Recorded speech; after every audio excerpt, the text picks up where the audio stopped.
হোৱাটছএপৰ এটা নতুন ফিচাৰ শ্বেয়াৰ কৰিব লৈছো আপোনালোকৰ সৈতে। এতিয়া আপোনালোকে ইনষ্টাগ্ৰাম, ফেচবুকৰ দৰে হোৱাটছএপতো ব্ৰডকাষ্ট চেনেল খুলিব পাৰে, যাৰ যোগেদি আপোনাৰ বিজনেছৰ ডিটেইলছ বা কিছুমান দৰকাৰী ইনফৰমেশ্যন আপুনি বহুতো মানুহৰ লগত শ্বেয়াৰ কৰিব পাৰিব।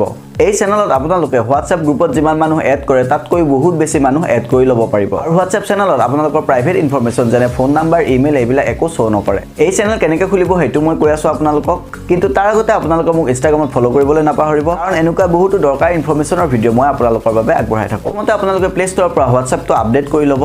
আপডেট কৰাৰ পিছত আগতে যিটো হোৱাটছএপত ষ্টেটাছ বুলি আহিছিলে তাত এতিয়া আপডেটছ বুলি পাব, তাত ক্লিক কৰক। আৰু ইয়াতে চেনেলছ বুলি এটি অপশ্যন দেখিব, তাৰ ৰাইট চাইডে দেখিব এটি প্লাছ আইকন, তাত ক্লিক কৰি দিব। ক্ৰিয়েট চেনেলত ক্লিক কৰক, কণ্টিনিউ অপশ্যনত ক্লিক কৰক। আৰু ইয়াতে আপোনালোকৰ এটি চেনেলৰ নাম দিব আৰু কিহৰ বাবে আপোনালোকে খুলিছে তাৰ অলপ ডিটেইলছ তলত লিখি দিব। মই এতিয়া এটি সাধাৰণ নাম দি দিছোঁ।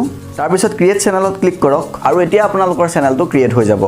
ওপৰত চেনেলৰ নামটোত ক্লিক কৰিলে চেনেলটো ফৰৱাৰ্ড কৰা, ইয়াক শ্বেয়াৰ কৰা বহুতো অপশ্যন আপোনালোকে দেখিবলৈ পাব। এইটো হোৱাটছএপৰ এটা নতুন ফিচাৰ্ছ, গতিকে সকলোৱে হয়তো এইটো এতিয়া লাভ নকৰিব। আৰু আপোনালোকে কমেণ্ট বক্সত জনাবচোন কোনে কোনে এই সুবিধাটো লাভ কৰিছে বা কোনে কোনে এইটো লাভ কৰিব পৰা নাই। যদি ভিডিঅ'টো ভাল লাগিছে ভিডিঅ'টো লাইক কৰি দিব। অসমীয়াত এনেকুৱা টেক ৰিলেটেড কথা জানিবলৈ মোৰ ইউটিউব চেনেলটো ছাবস্ক্ৰাইব কৰি দিব। ফেচবুক আৰু ইনষ্টাগ্ৰামত মোক ফ'ল' কৰিবলৈ নাপাহৰিব।